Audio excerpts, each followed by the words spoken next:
आप सुन रहे हैं मुंशी प्रेमचंद की लिखी कहानी राजा हरदौल, और इस कहानी को सरल और सहज शब्दों में आपके लिए तैयार किया है मुंशी प्रेमचंद ने। आइए सुनते हैं मुंशी प्रेमचंद की लिखी बहुचर्चित कहानी राजा हरदौल।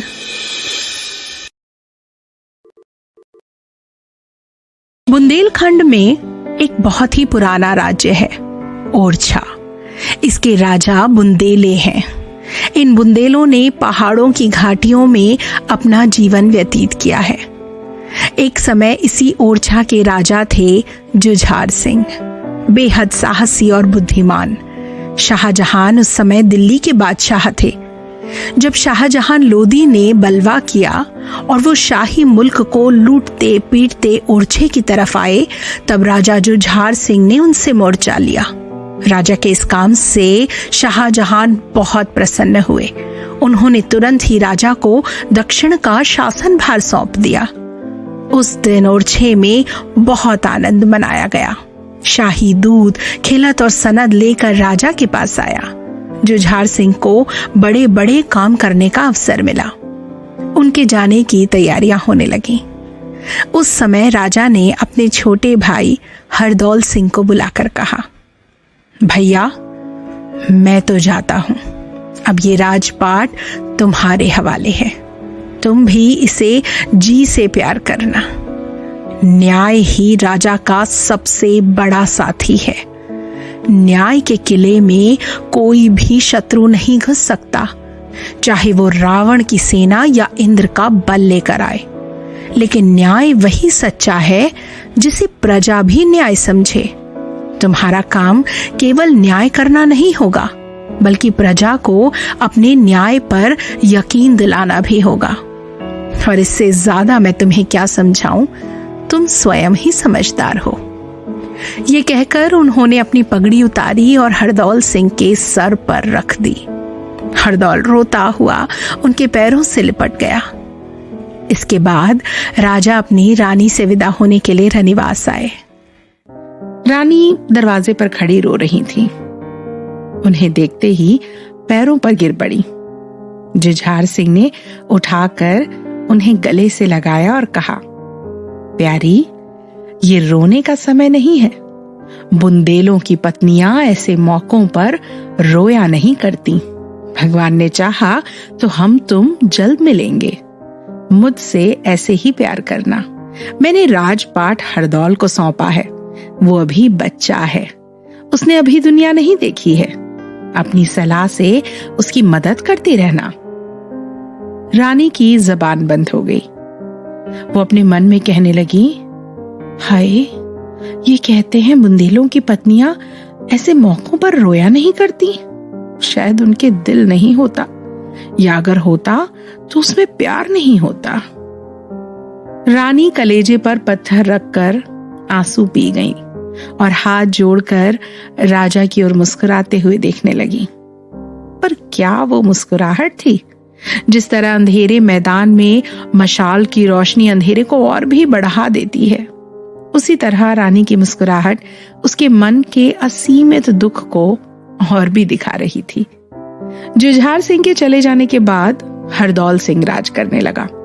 थोड़े ही दिनों में उसके इंसाफ और जनता के लिए प्यार ने जनता का मन जीत लिया।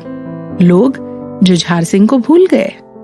जुझार सिंह के दुश्मन भी थे और दोस्त भी, पर हरदौल सिंह का कोई दुश्मन न था, सब दोस्त ही थे। वो इतना हंसमुख और मीठा बोलने वाला था कि उससे जो बातें कर लेता वही जीवन भर उसका भक्त बना रहता। राज्य भर में ऐसा कोई न था जो उसके पास तक ना पहुंच सकता हो।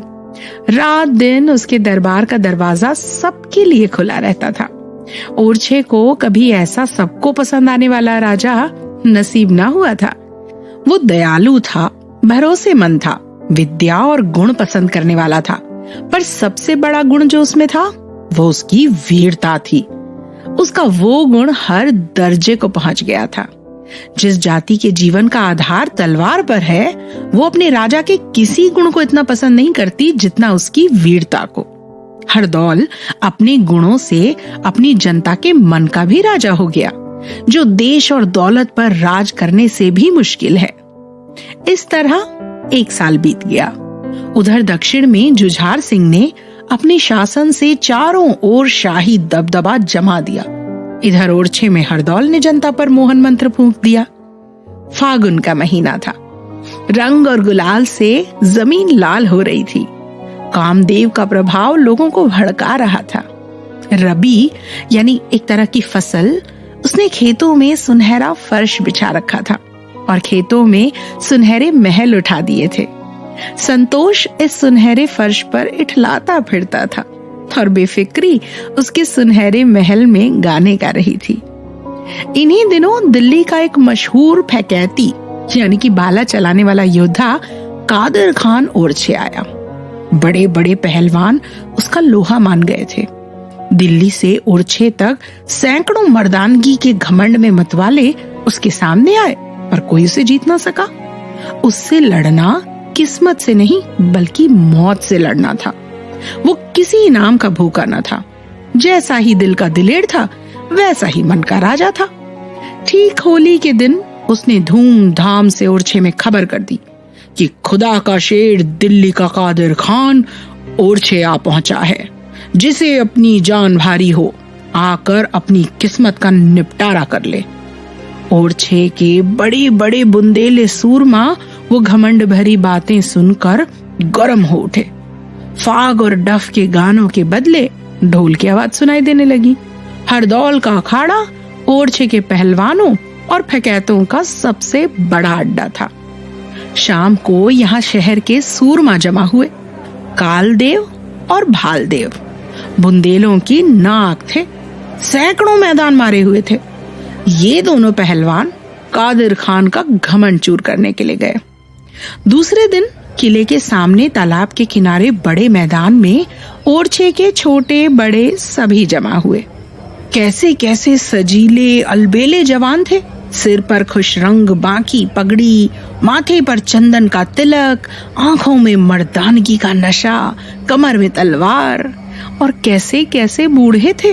तनी हुई मूछें, सफेद पर तिरछी पगड़ी, कानों में बंधी हुई दाढ़ियां। देखने में तो बूढ़े पर काम में जवान, किसी को कुछ न समझने वाले। उनकी आदमियों वाली चाल ढाल नौजवानों को शर्मिंदा करती थी। हर एक के मुंह से वीरता की बातें निकल रही थी। नौजवान कहते थे, देखें आज ओरछे की इज्जत रहती है या नहीं। पर बूढ़े कहते, ओरछे की हार कभी नहीं हुई, ना होगी।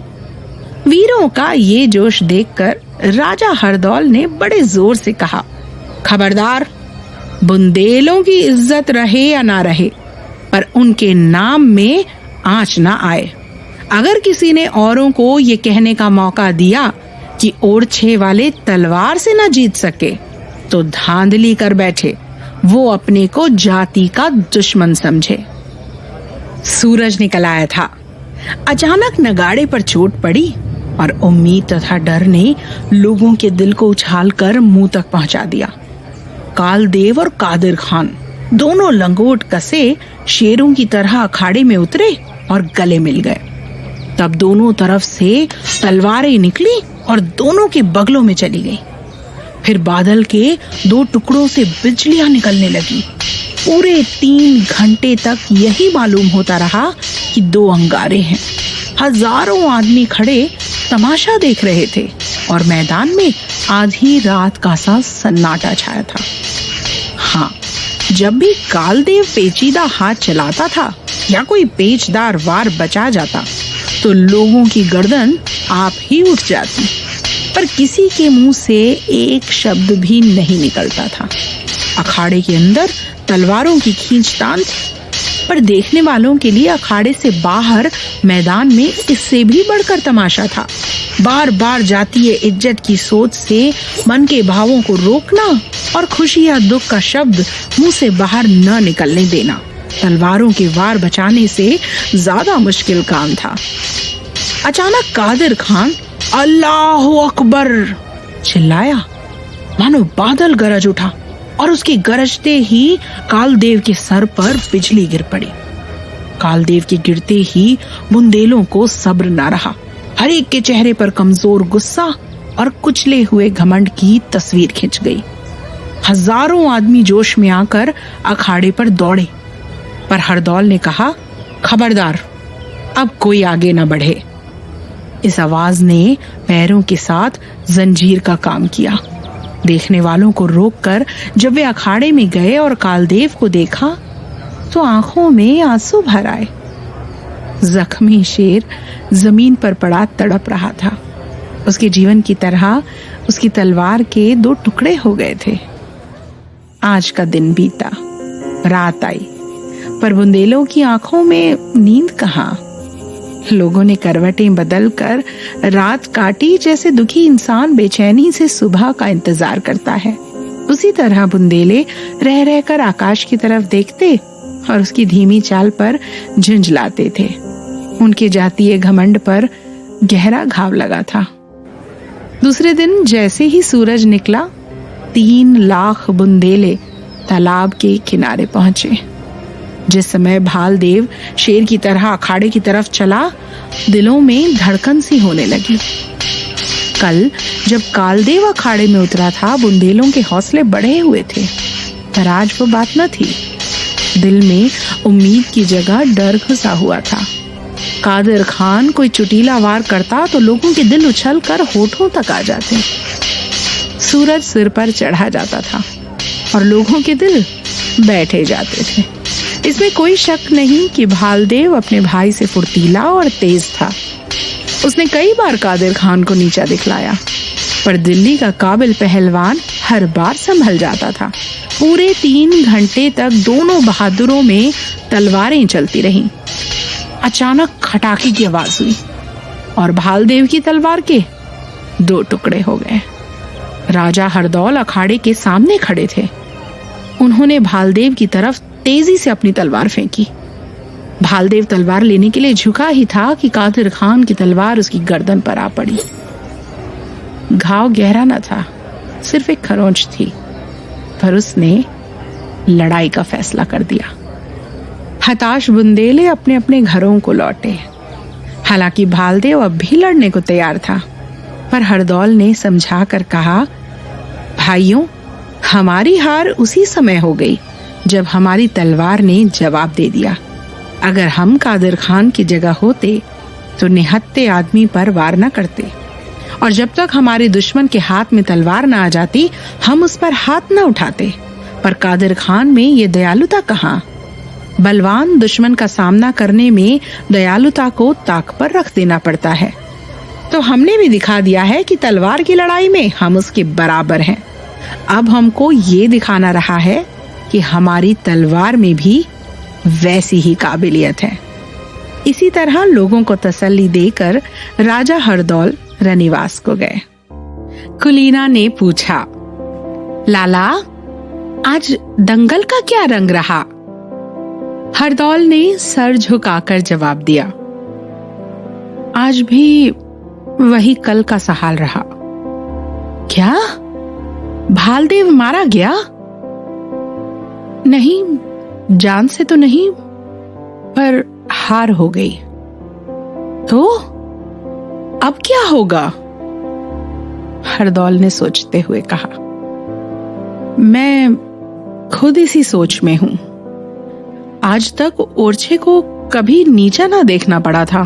हमारे पास पैसा न था, पर अपनी वीरता के सामने हम राज और पैसे कोई चीज न समझते थे। अब हम किस मुंह से अपनी वीरता का घमंड करेंगे? ओरछे की और बुंदेलों की इज्जत अब जाती है। कुलीना, क्या अब कोई आस नहीं है? हरदौल, हमारे पहलवानों में वैसा कोई नहीं है जो उससे बाजी ले जाए। भालदेव की हार ने बुंदेलों की हिम्मत तोड़ दी है। आज सारे शहर में दुख छाया हुआ है।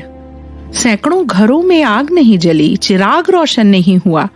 हमारे देश और जाति की वो चीज जिससे हमारा मान था, अब आखिरी सांस ले रही है। भालदेव हमारा उस्ताद था।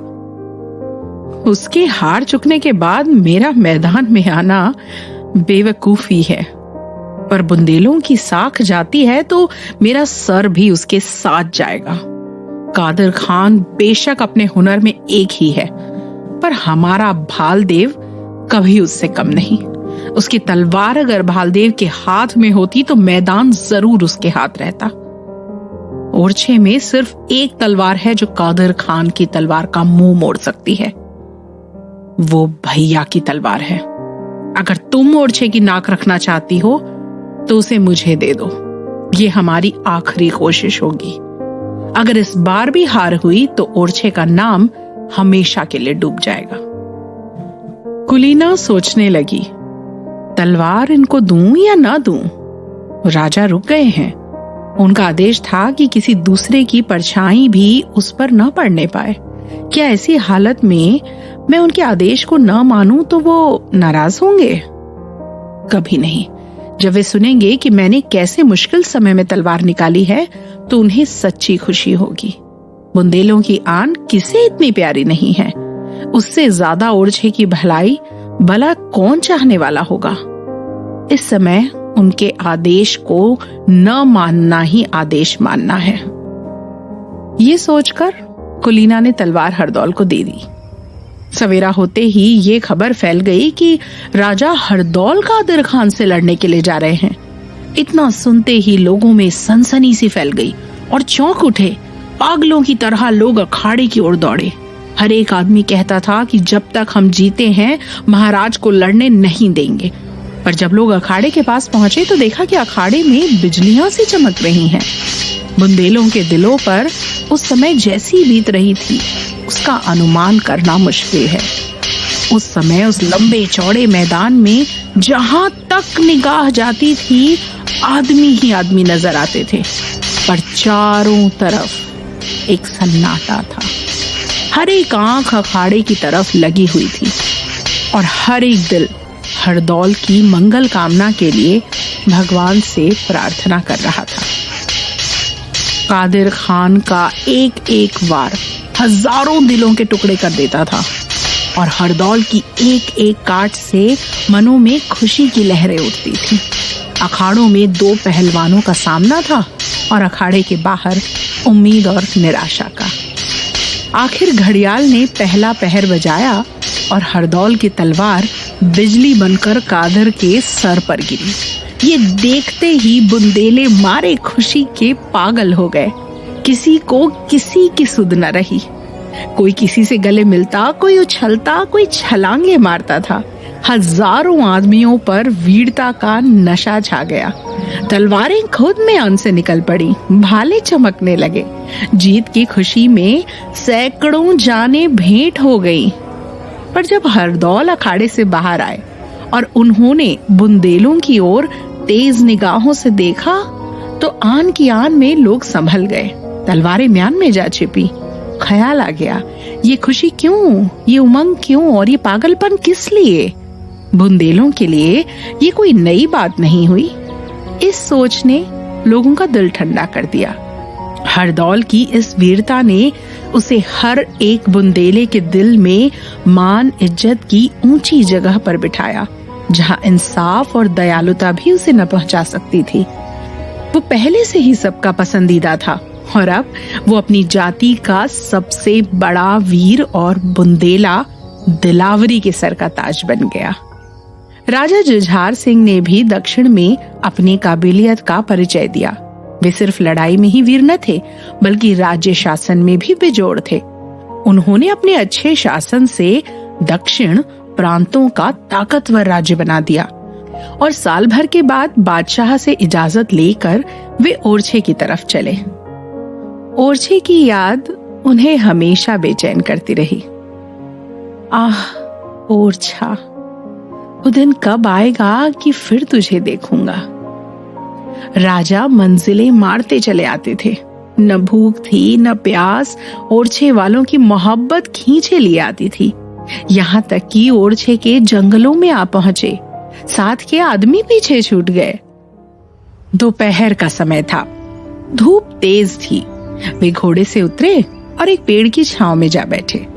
किस्मत से आज हरदौल भी जीत की खुशी में शिकार खेलने निकले थे। सैकड़ों बुंदेला सरदार उनके साथ थे। सब घमंड के नशे में चूर थे। उन्होंने राजा जुझार सिंह को अकेले बैठे देखा था, पर वे अपने घमंड में इतने डूबे हुए थे कि इनके पास तक ना आए। समझा कोई यात्री होगा। हरदौल की आंखों ने भी धोखा खाया। वे घोड़े पर सवार अकड़ते हुए जुझार सिंह के सामने आए और पूछना चाहते थे कि तुम कौन हो, कि भाई से आंख मिल गई। पहचानते ही घोड़े से कूद पड़े और उन्हें प्रणाम किया। राजा ने भी उठकर हरदौल को गले से लगा लिया, पर उस दिल में अब भाई की मोहब्बत न थी।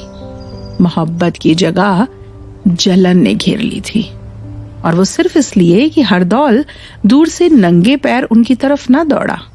उसके सवारों ने दूर से ही उनका स्वागत नहीं किया। शाम होते होते दोनों भाई ओरछे पहुंचे। राजा के लौटने की खबर पाते ही नगर में खुशी की बिगुल बजने लगी। हर जगह खुशी मनाई जाने लगी और तुरंत ही पूरा शहर जगमगा उठा। आज रानी कुलीना ने अपने हाथों से खाना बनाया। 9 बजे होंगे। दासी ने आकर कहा, महाराज खाना तैयार है। दोनों भाई खाना खाने गए। सोने के थाल में राजा के लिए खाना परोसा गया और चांदी के थाल में हरदौल के लिए। कुलीना ने खुद खाना बनाया था, खुद थाल परोसे थे और खुद ही सामने लाई थी। पर दिनों का चक्र कहो या किस्मत के बुरे दिन, उसने भूल से सोने का थाल हरदौल के आगे रख दिया और चांदी का राजा के सामने। हरदौल ने कुछ ध्यान न दिया। वो साल भर से सोने के थाल में खाते खाते उसका आदी हो गया था। पर जुझार सिंह दिल मिला गए। जबान से कुछ न बोले, पर तेवर बदल गए और मुंह लाल हो गया। रानी की तरफ घूर कर देखा और खाना खाने लगे, पर खाना जहर मालूम होता था। 2-4 कौर खाकर उठाए। रानी उनके तेवर देख डर गई थी। आज कैसे प्यार से उसने खाना बनाया था। कितने इंतजार के बाद ये शुभ दिन आया था। उसके उल्लास की कोई सीमा न थी, पर राजा के तेवर देखकर उसकी जान सूख गई। जब राजा उठ गए और उसने थाल को देखा तो कलेजा धक से हो गया और पैरों तले से मिट्टी निकल गई। उसने सर पीट लिया। भगवान, आज रात अच्छे से कटे, मुझे शकुन अच्छे दिखाई नहीं देते। राजा जुझार सिंह शीश महल में लेटे। चालाक नाइन ने रानी का श्रृंगार किया और मुस्कुराकर बोली, कल महाराज से इसका इनाम लूंगी। ये कहकर वो चली गई, लेकिन कुलीना वहां से न उठी। वो गहरे सोच में पड़ी हुई थी। उनके सामने कौन सा मुंह लेकर जाऊं? नाइन ने बेकार मेरा श्रृंगार कर दिया। मेरा श्रृंगार देखकर वो खुश भी होंगे। मुझसे इस समय गुनाह हुआ है। मैं गुनहगार हूँ। मेरा उनके पास इस समय बनाव श्रृंगार करके जाना ठीक नहीं। नहीं, आज मुझे उनके पास भिखारन के रूप में जाना चाहिए। मैं उनसे माफी मांगूंगी। इस समय मेरे लिए यही सही है। ये सोचकर रानी बड़े शीशे के सामने खड़ी हो गई। अप्सरा सी मालूम होती थी। सुंदरता की कितनी ही तस्वीरें उसने देखी थीं, पर उसे इस समय शीशे की तस्वीर सबसे ज्यादा खूबसूरत मालूम होती थी। सुंदरता और आत्मरुचि का साथ होता है। हल्दी बिना रंग के नहीं रह सकती।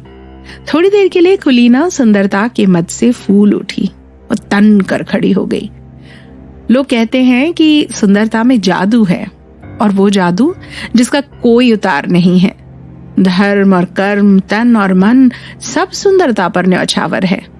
मैं सुंदर न सही, ऐसी बदसूरत भी नहीं हूं।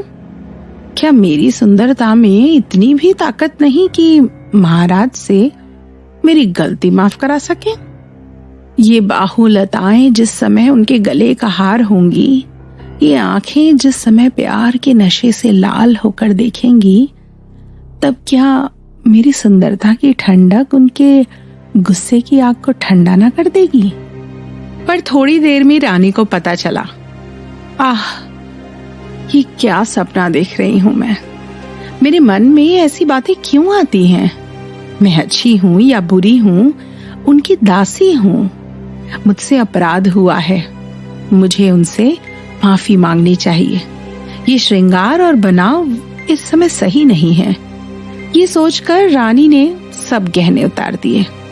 इधर में बसी हुई रेशम की साड़ी अलग कर दी, मोतियों से भरी मांग खोल दी और वो खूब फूट फूट कर रोई। ये मिलाप की रात वियोग की रात से भी ज्यादा दुखी करने वाली है। भिखारिनी का रूप बनाकर रानी शीश महल की ओर चली। पैर आगे बढ़ते थे पर मन पीछे हटा जाता था। दरवाजे तक आई पर भीतर पैर न रख सकी। दिल धड़कने लगा। ऐसा जान पड़ा मानो उसके पैर थर्रा रहे हैं। राजा जुझार सिंह बोले, कौन है? कुलीना, अंदर क्यों नहीं आ जाती? कुलीना ने मन कड़ा करके कहा, महाराज कैसे आऊं? मैं अपनी जगह गुस्से को बैठा पाती हूं। ये क्यों नहीं कहती कि मन दोषी है इसलिए आंखें नहीं मिलने देता?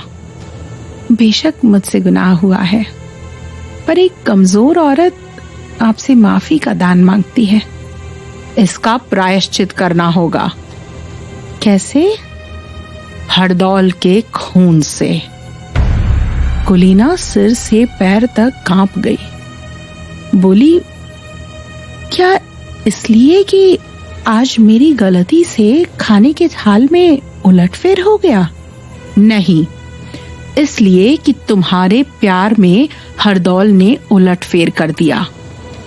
जैसे आग की आंच से लोहा लाल हो जाता है, वैसे ही रानी का मुंह लाल हो गया। गुस्से की आग अच्छी सोच को जला देती है। प्यार और इज्जत, दया और इंसाफ सब जल के राख हो जाते हैं। 1 मिनट तक रानी को ऐसा मालूम हुआ मानो दिल और दिमाग दोनों खौल रहे हैं, पर उसने खुद की बदनामी की आखिरी कोशिश से अपने को संभाला। सिर्फ इतना बोली, हरदौल को अपना लड़का और भाई समझती हूँ। राजा उठ बैठे और कुछ नरम आवाज में बोले, नहीं, हरदौल लड़का नहीं है। लड़का मैं हूं जिसने तुम्हारे ऊपर भरोसा किया। कुलीना, मुझे तुमसे ऐसी उम्मीद न थी। मुझे तुम्हारे ऊपर घमंड था। मैं समझता था चांद सूरज टल सकते हैं पर तुम्हारा दिल नहीं टल सकता। पर आज मुझे मालूम हुआ कि वो मेरा बचपना था। बड़ों ने सच कहा है कि औरत का प्यार पानी की धार है, जिस ओर ढाल पाता है उधर ही बह जाता है। सोना ज्यादा गर्म होकर पिघल जाता है। कुलीना रोने लगी। गुस्से की आग पानी बनकर आंखों से निकल पड़ी। जब आवाज वश में हुई तो बोली, आपके इस शक को कैसे दूर करूं? हरदौल के खून से। मेरे खून से दाग न मिटेगा, तुम्हारे खून से और पक्का हो जाएगा। और कोई तरीका नहीं है? नहीं, ये आपका आखिरी फैसला है? हाँ, ये मेरा आखिरी फैसला है। देखो, इस पानदान में पान का बीड़ा रखा है। तुम्हारे सतीत्व की परीक्षा यही है कि तुम हरदौल को इसे अपने हाथों से खिला दो। मेरे मन का धोखा उसी समय निकलेगा जब इस घर से हरदौल की लाश निकलेगी। रानी ने नफरत की नजर से पान के बीड़े को देखा और वो उल्टे पैर लौट आई। रानी सोचने लगी, क्या हरदौल की जान ले लूं? बेगुनाह अच्छे चरित्र वीर हरदौल की जान से अपने सतीत्व की परीक्षा दूं? उस हरदौल के खून से अपना हाथ काला करूं जो मुझे बहन समझता है? ये पाप किसके सिर पड़ेगा? क्या एक बेगुनाह का खून रंग न लाएगा? आह, बदकिस्मत कुलीना, तुझे आज अपने सतीत्व की परीक्षा देने की जरूरत पड़ी है, और वो भी ऐसी मुश्किल। नहीं, ये पाप मुझसे नहीं होगा। अगर राजा मुझे उल्टा समझते हैं तो समझें, उन्हें मुझ पर शक है तो हो, मुझसे ये पाप न होगा। राजा को ऐसा शक क्यों हुआ? क्या सिर्फ थालों के बदल जाने से? नहीं, जरूर कोई और बात है। आज हरदौल उन्हें जंगल में मिल गया। राजा ने उसकी कमर में तलवार देखी होगी। क्या आश्चर्य है, हरदौल से कोई अपमान भी हो गया हो। मेरा अपराध क्या है? मुझ पर इतना बड़ा दोष क्यों लगाया जाता है सिर्फ थालों के बदल जाने से? हे भगवान, मैं किससे अपना दुख कहूं? तू ही मेरा साक्षी है। जो चाहे सो हो, पर मुझसे ये पाप न होगा। रानी ने फिर सोचा, राजा, तुम्हारा दिल कितना छोटा और नीच है। तुम मुझसे हरदौल की जान लेने को कहते हो। अगर तुमसे उसका अधिकार और मान नहीं देखा जाता तो क्यों नहीं साफ साफ कहते? क्यों मर्दों की लड़ाई नहीं लड़ते?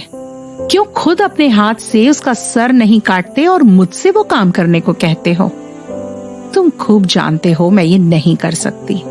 अगर मुझसे तुम्हारा दिल भर गया है, अगर मैं तुम्हारे जी का जंजाल हो गई हूं, तो मुझे काशी या मथुरा भेज दो। मैं बेखटके चली जाऊंगी, पर भगवान के लिए मेरे सर इतना बड़ा कलंक न लगने दो। पर मैं जीवित ही क्यों रहूं? मेरे लिए अब जीवन में कोई सुख नहीं है। अब मेरा मरना ही अच्छा। मैं खुद जान दे दूंगी, पर ये महापाप मुझसे ना होगा। सोच ने फिर पलटा खाया। तुमको पाप करना ही होगा। इससे बड़ा पाप शायद आज तक दुनिया में ना हुआ हो, पर यह पाप तुम्हें करना होगा। तुम्हारे पति व्रत पर शक किया जा रहा है और तुम्हें इस शक को मिटाना होगा। अगर तुम्हारी जान जोखिम में होती तो कुछ अर्ज न था। अपनी जान देकर हरदौल को बचा लेती, पर इस समय तुम्हारे पति व्रत पर आँच आ रही है, इसलिए तुम्हें ये पाप करना ही होगा। और पाप करने के बाद हंसना और खुश रहना होगा।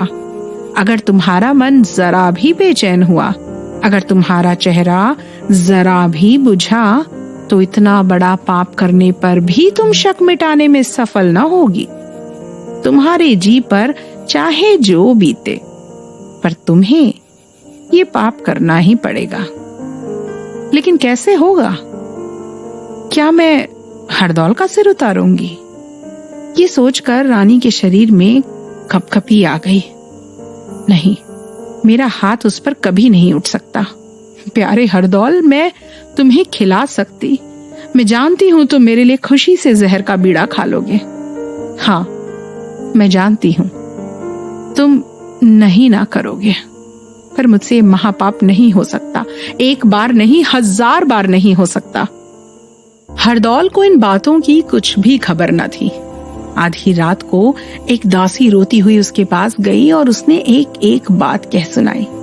वो दासी पान दान लेकर रानी के पीछे पीछे राजमहल से दरवाजे पर गई थी और सब बातें सुनकर आई थी।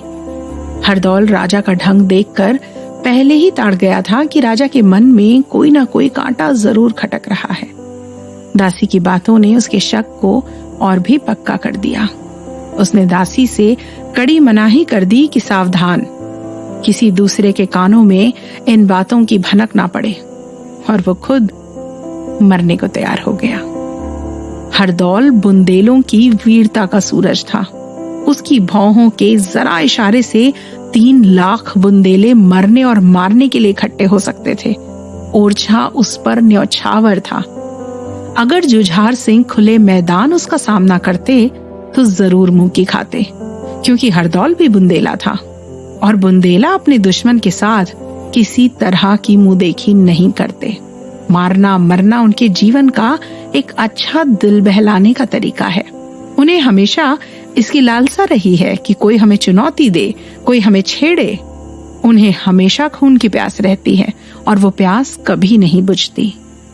लेकिन उस समय एक औरत को उसके खून की जरूरत थी और उसकी हिम्मत उसके कानों में कहती थी कि एक बेगुनाह और सती औरत के लिए अपने शरीर का खून देने में मुंह न मोड़ो।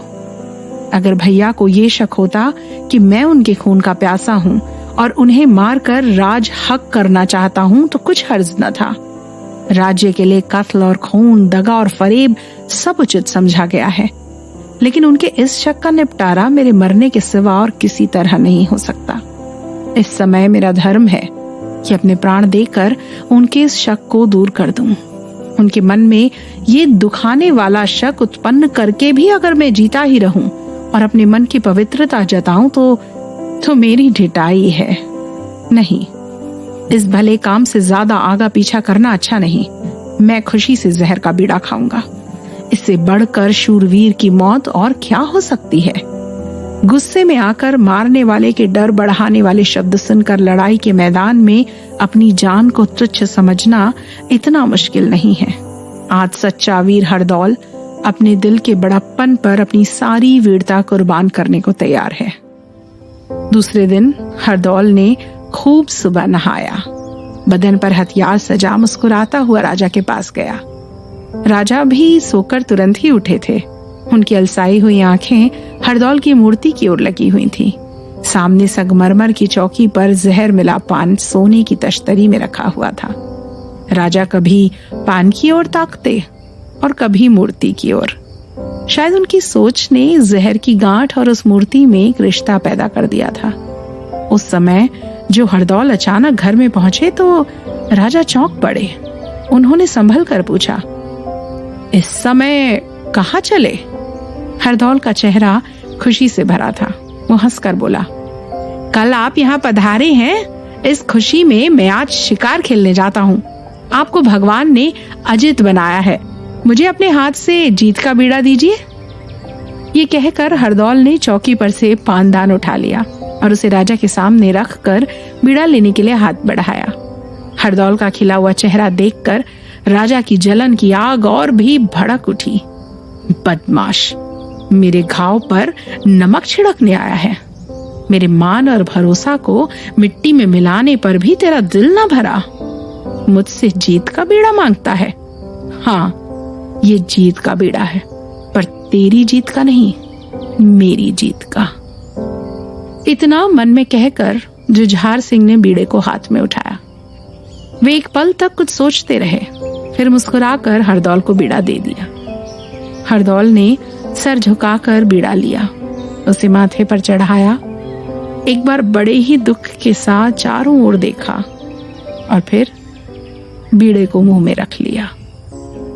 एक सच्चे राजपूत ने अपनी वीरता दिखा दी। जहर हलाहल था। गले के नीचे उतरते ही हरदौल के चेहरे पर मौत छा गई और आंखें बुझ गईं। उसने एक ठंडी सांस ली, दोनों हाथ जोड़कर जुझार सिंह को प्रणाम किया और जमीन पर बैठ गया। उसके माथे पर पसीने की ठंडी ठंडी बूंदें दिखाई दे रही थीं और सांसें तेजी से चलने लगी थीं, पर चेहरे पर खुशी और संतोष की झलक दिखाई देती थी। जुझार सिंह अपनी जगह से जरा भी न हिले। उनके चेहरे पर जलन से भरी हुई मुस्कुराहट छाई हुई थी, पर आंखों में आंसू भर आए थे। उजाले और अंधेरे का मिलन हो गया था। एक सच्चे राजपूत ने अपनी वीरता दिखा दी। जहर हलाहल था। गले के नीचे उतरते ही हरदौल के चेहरे पर मौत छा गई और आंखें बुझ गईं। उसने एक ठंडी सांस ली, दोनों हाथ जोड़कर जुझार सिंह को प्रणाम किया और जमीन पर बैठ गया। उसके माथे पर पसीने की ठंडी ठंडी बूंदें दिखाई दे रही थीं और सांसें तेजी से चलने लगी थीं, पर चेहरे पर खुशी और संतोष की झलक दिखाई देती थी। जुझार सिंह अपनी जगह से जरा भी न हिले। उनके चेहरे पर जलन से भरी हुई मुस्कुराहट छाई हुई थी, पर आंखों में आंसू भर आए थे। उजाले और अंधेरे का मिलन हो गया था।